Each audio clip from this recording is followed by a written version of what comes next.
run your own freelance business? Or maybe you're thinking about picking up some business on the side? Well, then you need FreshBooks. FreshBooks is the quickest and easiest way to get invoices out to your clients. It's easy to use. It works anywhere, available from any device, on the desktop, iPhone, iPad, Android, and all of your data is backed up and secure. And it makes it really easy to get organized and get paid. You'll be tracking time, logging expenses, and invoicing your clients in no time. You can also save time billing, freeing up several days per month to focus on the work that you love, and you get paid faster. FreshBooks customers are paid on average 5 days faster because there's a link on the invoice that says pay me now. And it's a great way to grow your business. Plus, FreshBooks is offering a 30-day trial. That's right, 30-day trial if you try them out. So go to gofreshbooks.com/devchat and enter devchat in the How Did You Hear About Us section. Once again, for a 30-day trial, go to gofreshbooks.com/devchat and enter devchat in the How Did You Hear About Us section. Hey everybody, and welcome to another My JavaScript Story. This week we're talking to Gant LaBorde. Gant, do you want to say hello? Yeah, hey everybody. Now, have you been on JavaScript Jabber? No, I have not. Not yet. But you're a semi-regular on React Native Radio. Correct. Yeah, I've done a few podcasts, but I'm hoping to expand the podcasting in 2018. Nice. Very good. Yep. And let's see if I remember this right. You work for Infinite Red? That is correct, yeah. And you all have a project called Ignite, which is I don't know if I want to call it a framework, but yeah, it's a toolkit and a very complete framework for putting together apps in React Native. Yeah, React Native sort of dumps you off in the middle of the desert with, a pile of clothes and a jug of water.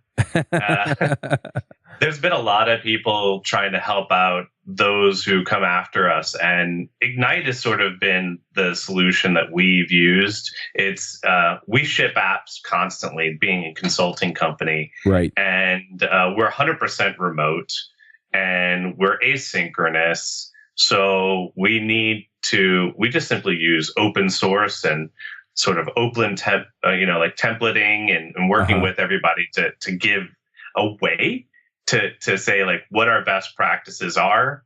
And we work on those internally, and they sort of pop back out as boilerplates that are consumed by Ignite. Makes sense. Yeah, I've actually installed it and given it a try. Of course, I haven't gone so far as to actually build anything with React Native yet, but well, it's getting easier, fortunately. We have a boilerplate we're working on called Bowser, which is going to be the next iteration. And what it does is it really cleans up the amount of boilerplate necessary in order to ship a production-ready app. Fortunately, the ecosystem sort of grown substantially in some really cool ways. Right. That's cool. Yeah, it's weird because, so many cool things came out of React. I mean, just Redux, like the rest of the world sort of like quakes from the advances in JavaScript. And what I really like is, as it's continuing to move forward, there's some really cool tools that are coming out of it. There's some great ways that people have established on how to really deliver a quality app in JavaScript. Yeah, well, and it's interesting too because a lot of the ideas that came out of React got incorporated into Angular 2, into Vue.js, and then the folks that are working on like NGRX in Angular. I spend a lot more time talking to Angular folks. That all basically got taken from the ideas inside of Redux, and so we're seeing a lot of this movement.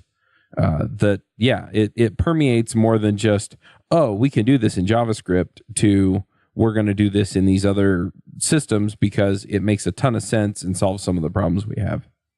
Yeah, it's really sort of unfragmented JavaScript, where people are able to look across the pond and say, that's working, let's do it. Absolutely. So Anyway, it's funny because we get off on these tangents, but that's not really what we're here to talk about. We're here to talk about you. So, Wow. let's just jump in and get your story. And I think we're going to wind up coming back around to some of this. But let's go back to the very beginning. How did you get into programming? Well, my dad is the most anti-computer person known to mankind. I know a lot of people just saw, their own dads, but he called me over because he couldn't watch cable for 3 days. And he's like, "Can you please fix this?" I pressed the power button on the cable box and he's like, "Oh, you fixed it." And he didn't think he did anything wrong. He just thought that was, my fault for not taking less than 3 days to come over and press the power button. So as a kid, you can imagine we really just didn't have anything to do with computers. My dad's a very smart, kind of like with history and the sciences, but he just didn't want computers. And fortunately, his work sort of forced him to have one. And being, just like everybody else, I was trying to see if I can get games on there. And that this computer could not support games. It was the cheapest piece of crap ever. And then fortunately enough, my neighbor came over, pulled up some stuff on the computer and made it say, "Hello, Gant." In text, basically, "Hello, world." Right. And it blew my mind. It is the first time that instead of consuming electronics, I'd actually seen somebody interact with it. And I was like, "You have to show me everything." And it was amazing because, my neighbor, to this day, we're still friends. And actually now we're coworkers. He got out of computers. And now he's back into it. So I actually, I mentored him, and now he's working with us at Infinite Red, and he's doing amazing. But I mean, if he had stayed in it, I'd be taking lessons from him for sure. That's funny. I have a few friends like that wound up in different fields. Yeah, not in computers. They were the ones that were doing all that stuff, and yeah. It's really funny because I mean, if you think about it, as a child, I was probably like 10 or 11 years old, but having somebody manage DOS, log in, write quick basic, have a hello world, and then have enough wherewithal to get you started. Right. It was like, that's a serious level there. And I just, the people who are out there who stuck with it, those are like the titans in programming today. So talk about missed opportunity, but still, I'm really happy to have him as a friend, and what he did honestly altered my life. Yeah, that's awesome. Yeah. Yeah. So, you're playing around, you're learning the programming stuff, doing some basic. How did you get into JavaScript? Well, fortunately, basic stuck around enough. I was with the AOL world, and AOL world wanted Visual Basic, which was the next step. And then I was hooked on programming pretty hard. And once you're hooked on programming, it's always a hop, skip, and jump to web. Right. But I can tell you this. I started off with back-end web in early 2000s, which was ASP. Which was like the easiest to get. It was like how PHP, kind of got popular. It was like really easy to get started, and there wasn't really that much to it. But also around early 2000s, JavaScript started to really make its moves, Right. And if you wanted to do menus, which were really important for some reason, you needed to learn JavaScript. So I bought probably like an O'Reilly or a Sam's Teach Yourself in 21 Days JavaScript book. And that's I dare say, that's a completely different JavaScript than what we experience today. That was just abysmal. It works in Netscape, doesn't work in IE, kind of that whole world. there's no solutions for anything. Nobody's got code out there. Yep. You're just happy that you figured out, how to make it not, break 90% of the time. Mm-hmm. And that was my JavaScript experience, which explains why I ran from it screaming. I was really just anybody who did JavaScript when it first came out, and the saying, JavaScript has as much to do with Java as a carnival has to do with a car. Uh-huh. Yep. It's just it was JavaScript in name only. Mm-hmm. And it was just a mess when it first came out, and all the DOMs and the Internet Explorer features only. I didn't stick around with JavaScript for very long. I had to run away for a bit, and I went back to back end and said, whatever, I'm just going to do PHP, database, desktop apps. Mm-hmm. A lot of us used that coping mechanism back in the day. Yeah, it was important, right? I mean, you had to find some place where your code could run. Yep. You couldn't be that guy who said, come check this out, and nothing worked. Yeah, exactly. It was very unacceptable a long time ago to say that, by the way. It's like, let me play, what's your favorite song on guitar? Let me try to strum through it real quick. Nobody sits around for that, right? You're alone. Yep. I made my trek back to JavaScript many, many years later, mm-hmm. Through, of course, jQuery, which brought some kind of, consistency, dependability back to JavaScript. And then JavaScript's gotten a full head of steam and just excelled into, a position where it can't be ignored. Right. And I mean, I know that's not a love story, right? No, but yeah. But it's becoming one, whether it be, I'm just, what's that complex where you have to love your captors? Oh, Stockholm Syndrome? Yeah.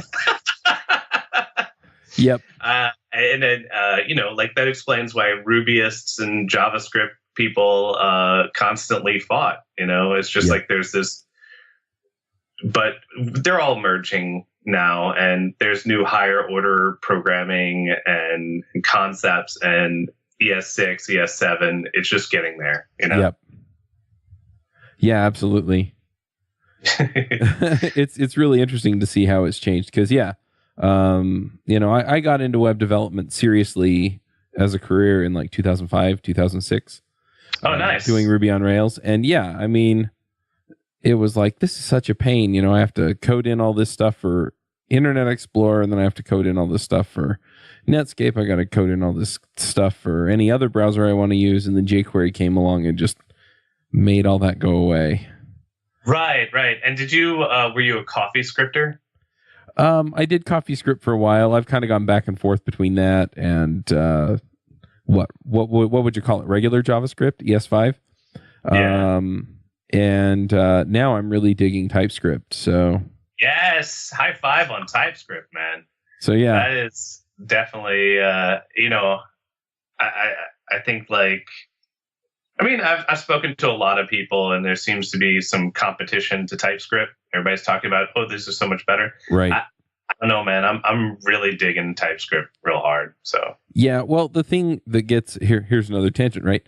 But the thing that gets me there more than anything else has nothing to do with actually anything that TypeScript really gives you, other than classes. Maybe I really like having object-oriented programming in JavaScript. And yes, I know people are out there going, but you knew that in ES5. No, it's not the same.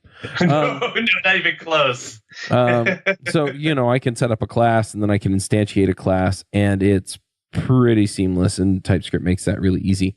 But the other thing that more than any of the features, any one feature of TypeScript or ES6 or any of the, the superset that TypeScript gives you is the tooling. And the tooling just takes so much of that pain away, because all of a sudden I don't have to think about this stuff. You're returning the wrong type, dummy.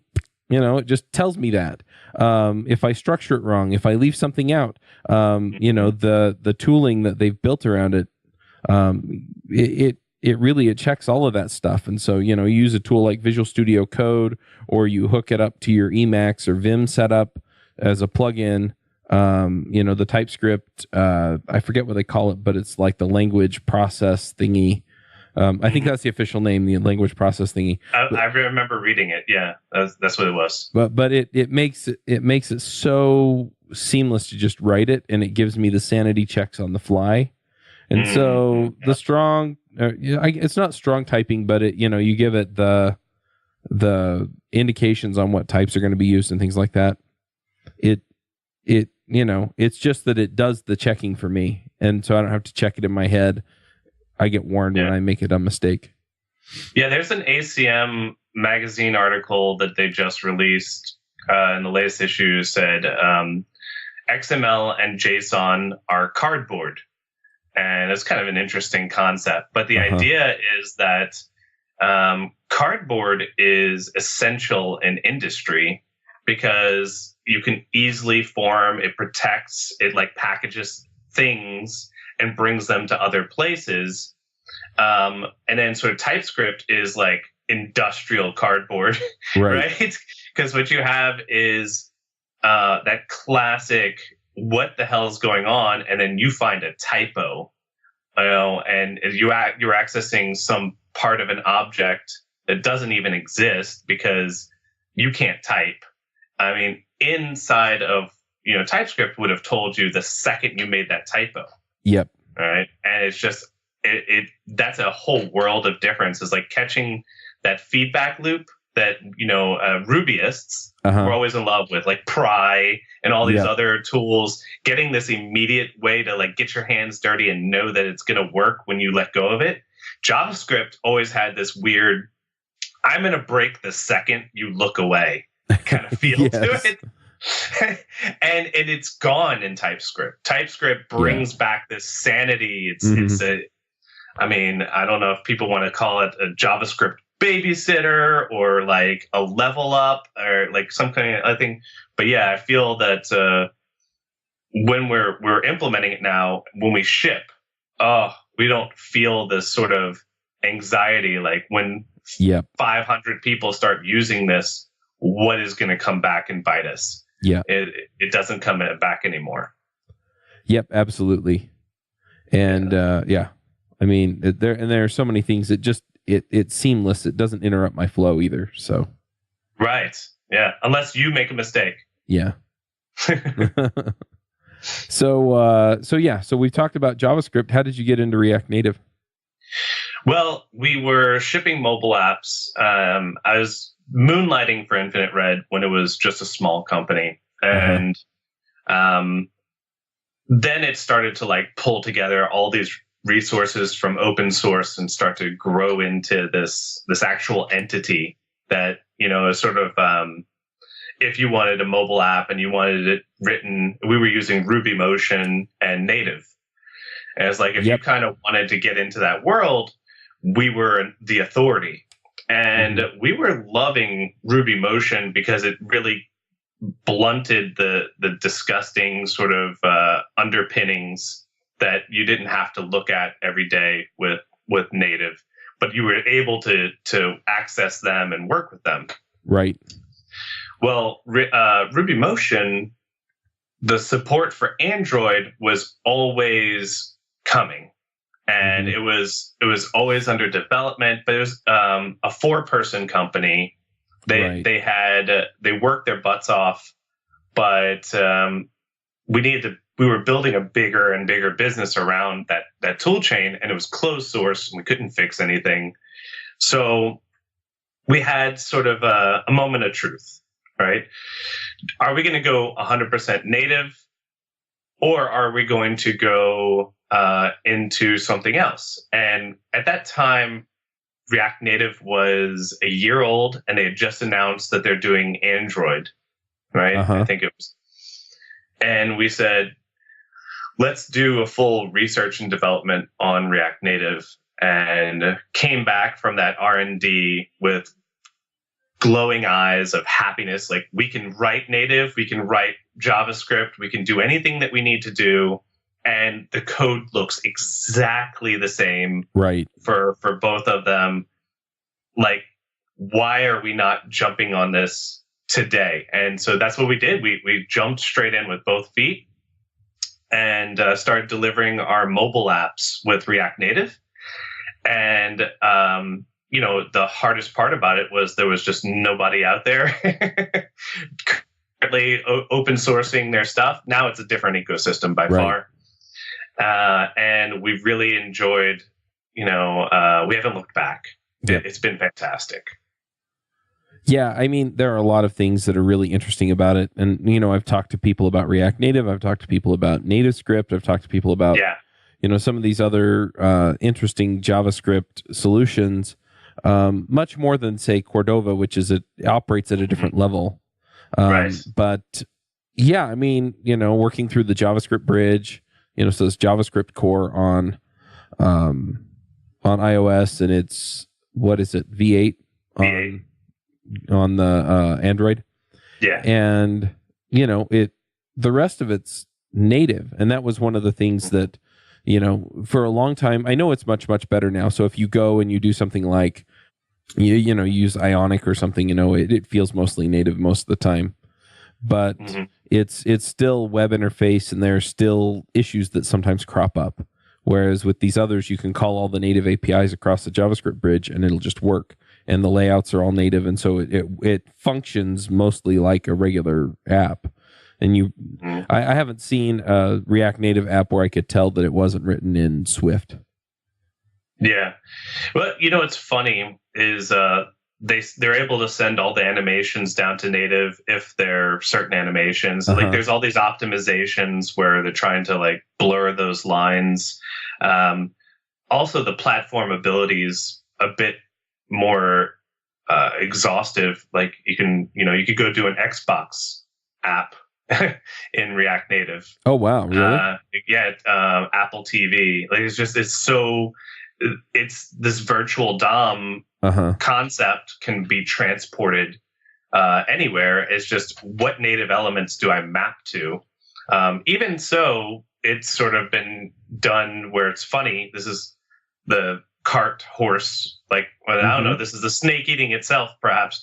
You have the React Native web, which is you write in React Native and then it renders down to web. Right. You which have is really web renderer instead of the native renderer.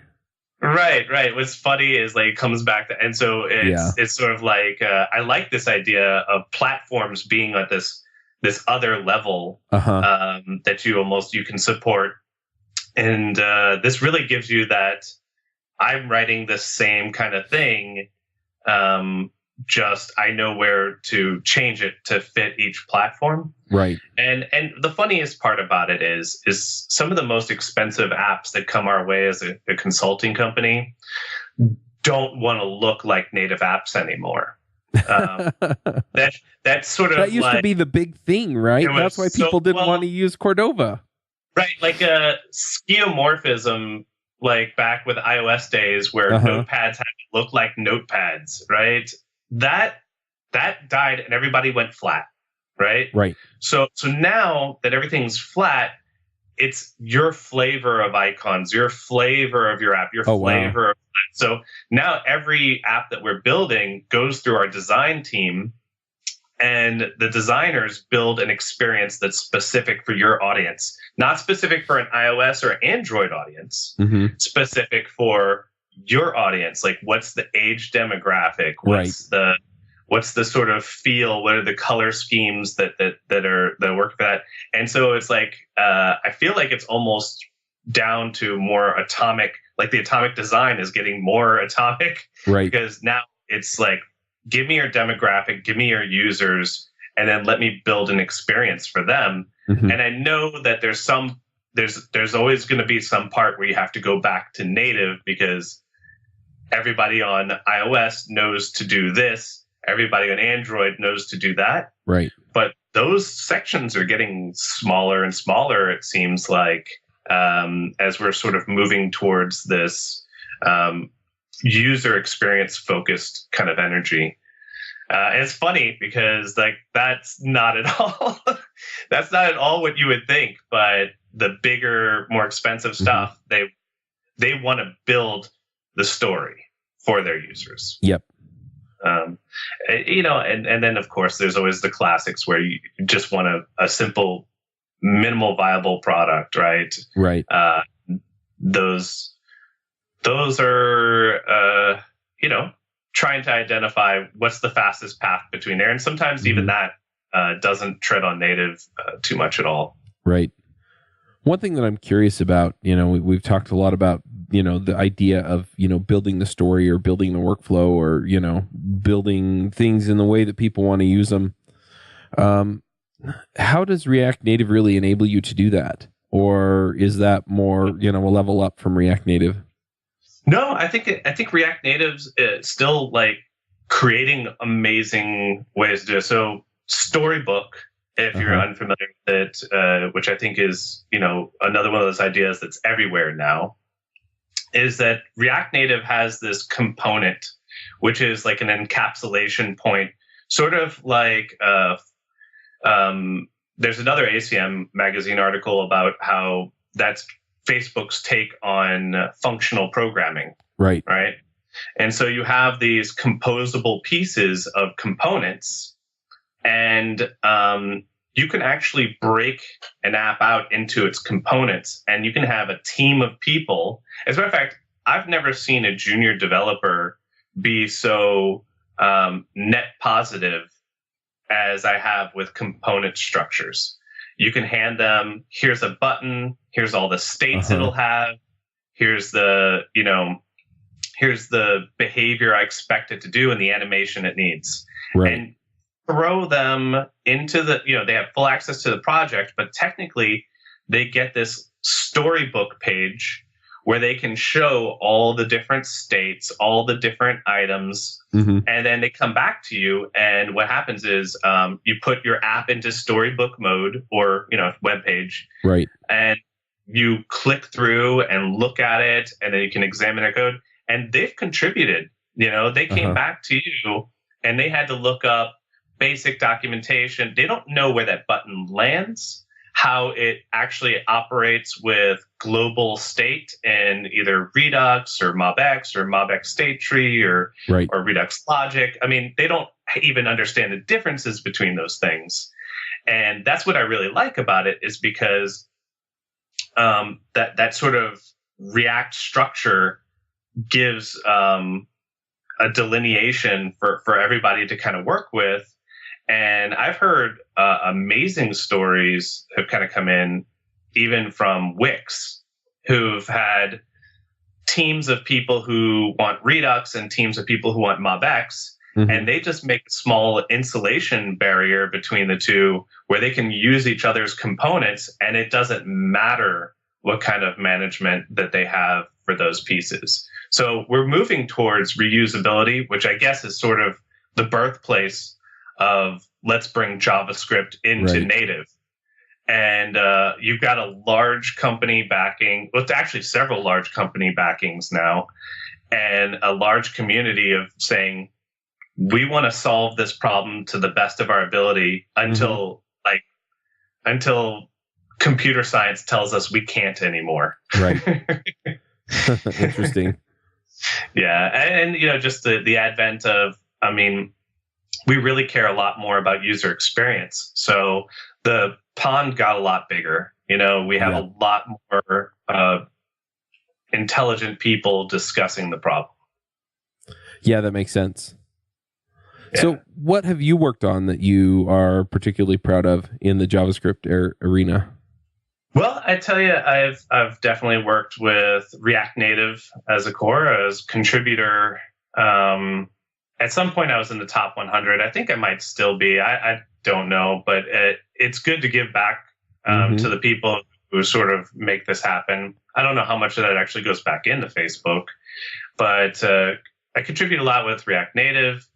And then the React Native ecosystem and libraries, you'll usually see me either commenting on tickets or merging pull requests. I have quite a lot of access from my experience here. Right. And then, of course, Ignite and Reactitron are two fantastic tools that I get to play at least some part in. They're really owned by the community, right? In my opinion, but definitely also by everybody who works on it. We code on those ecosystems as open source, simply because that's how Infinite Red works. But also as in, sometimes people will come in and champion tasks, and you won't even know who this person is, where they live, anything about it, and they'll show up, and because the philosophies align, we'll get amazing throughput on these kinds of tools. Nice. Yeah, it is a lot of fun. It sounds like fun. What are you working on now? I have this new library that I just recently released, and it's called Solidarity. And it's birthed from the concept that we're using bigger and bigger tool chains, right? So React Native itself uses tons of CLIs, requires your environment to be set up correctly. You've got all these other kind of tools out there that require the same thing. And so what I did is I made sort of a DSL around the idea of marking up what the environment necessities are inside of a JSON file. Okay. And then it's this package that you can just run, and then it tells you if your machine's good to go. And what happened is I was helping somebody, and I'd lost 2 or 3 hours to find out that they didn't have Xcode set up right. Oh, no. And it's a really hard thing. But what are humans terrible at? Right? Lists and checking differences. Like, we're good at patterns, but not differences. And what are computers fantastic at? Going over gigantic lists and checking. So I created this thing. It's called, I did a blog post called like Developer Sanity through Solidarity. And what happens is, if you've got a project and it depends on a CLI, a couple other things, having like a database set up, and you just basically you list out these requirements, and then you can semver them. You can say, hey, it just needs to exist, a couple other things, and then you just type Solidarity, and it'll give you a report saying whether or not this machine's good to go. So it's sort of like environment linting, maybe. It's like a good way. But what happens is, if you've got one machine that can run a project, one machine that can't, you just simply can run this command to say, like, hey, what's important and what's the difference? Because these are the things you need to have set up. So is this like beyond NPM? So it's your NPM is going to totally take care of all your node modules. Right. All of your dependencies. Right. Your node dependencies. Right. And then let's say you need Watchman, or you need Xcode. You need a specific Android version. You have a website that uses an image optimizer that needs to be installed. So like Docker is how people solve this now. They're like, here's here's a Docker file build. Here's everything, right? But we can't control people's environments in open source. We can't control people's environments as clients. But what we can do is we can sort of build a list and then say, if this comes up clean, your machine's good to go. Right. And so now it's kind of nice. And so like, CocoaPods. Look, we got to make sure they got Ruby. We've got to make sure they've got the right CocoaPods. That it's not corrupt. Yeah. And so it's basically it's this middle layer that helps all these crazy tool chains that are required in environment X, environment Z. Maybe I'm building a Windows app, and I need to make sure you have these things. So what happens is I can just type this command, and then it can give me a thumbs up or a thumbs down. Right. And then also, let's say I need to file a ticket. I could ask it for a report, and then it gives me like a GitHub friendly table that I can sort of like paste into my ticket too. Oh, nice. So the idea is here is like communication, being remote, we need to sort of, I can't look over somebody's shoulder or tell them, move, let me sit down at your computer and get you set up. Right.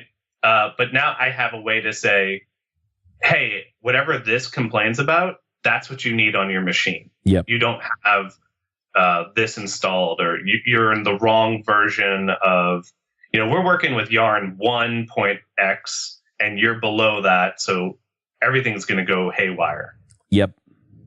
I think I have, there's some really funny things. I started taking a note of things that we wound up catching. Let's see. I don't have the notes right here, but let's see. There's some things that were just driving me absolutely insane.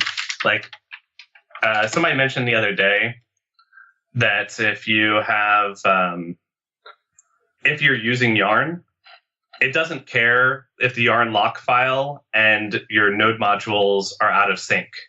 Like, just catches all these weird issues. Or like NPM has gone up 5 levels recently, so to catch up with Yarn, of course.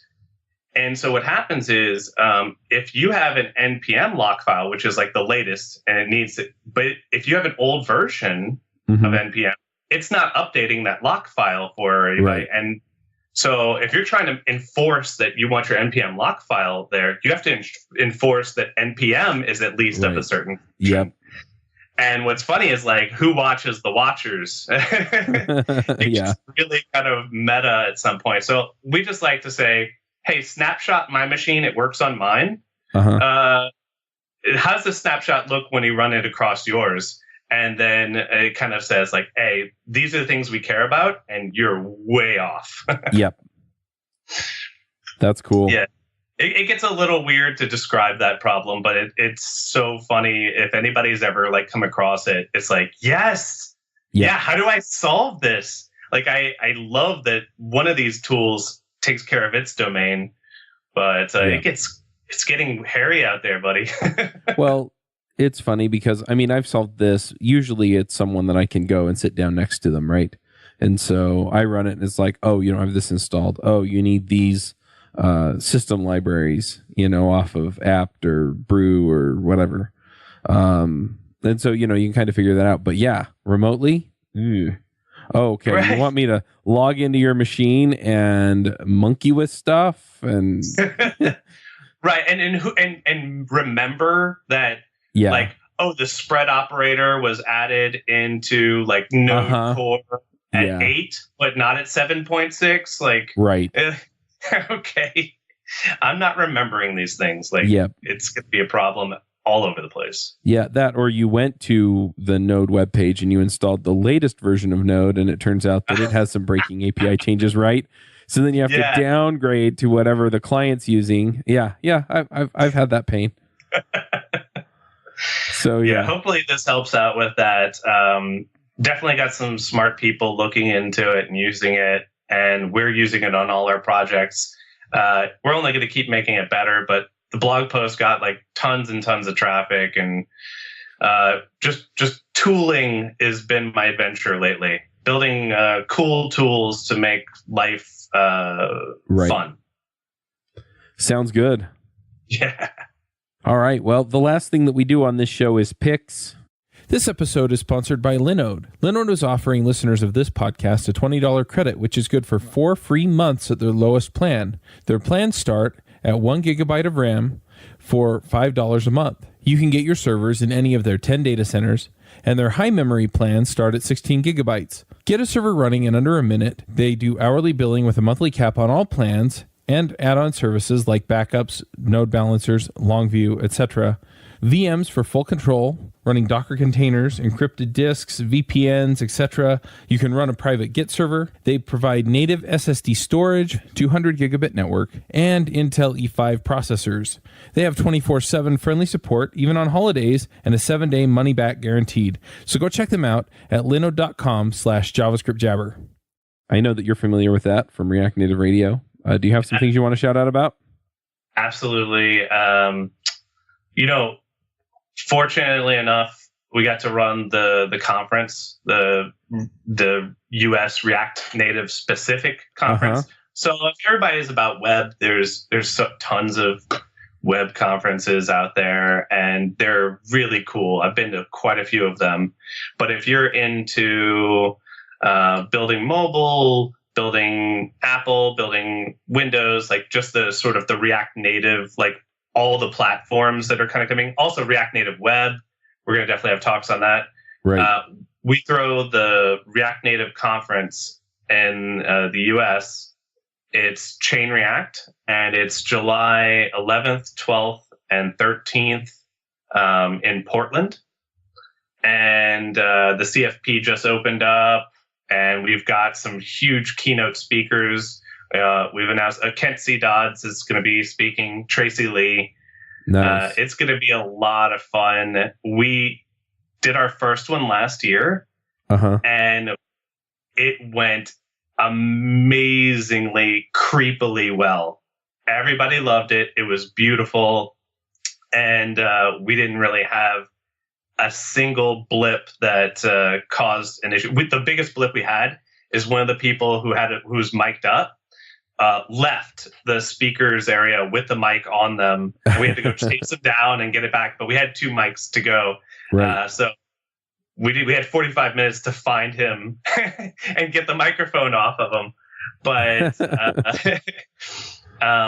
it was really, really fun. So I'm looking forward to it. We are going to write, last year we wrote an open source app for the conference app. And we're going to write another one for this year coming up. It's just, it's an exciting time that we're surprised nobody was doing it. And now here we are, we're throwing it. And I mean, it's just been, everything came together. It's a huge success. So I definitely want to say, if you're interested, or if you want to be a speaker, CFP is open, and at least register for the mailing list. So that way we can let you know who's going to be there and what's going to happen. Sounds good. Yeah. I'm going to jump in with a few picks. One of my picks is I ran across a movie trailer that I'm super excited about. And I think I've picked Ready Player One like 3 weeks in a row, so I'm not going to pick that movie trailer again. I freaking love that book. The other one is Avengers Infinity, and that's coming out in May. And freaking comic books, dude. I just, I'm super excited. So I'm actually, and I might need a little bit of help with this because I'm trying to figure out like the order that I need to play them in. But I think I'm going to do like a 2-day movie marathon before it comes out and just watch like all of the, all of the Avengers movies. So, all the Hulk movies and Iron Man movies and Captain America movies. Skip the Hulk movies. Skip the Hulk movies. I probably can. I haven't actually seen any of the Hulk movies. Oh, man. Did you read the Infinity Wars and the Infinity Gauntlet comic books? No, I didn't. Oh, man. You could start there. That's probably could. That's a good spot. I mean, that sets the tone, because when those comic books came out, everybody was talking about them because just knowing what's coming up is really, really exciting. Yep. And so I highly recommend that. I definitely say skip the Hulk. I think I might play them just to say I've seen them, but.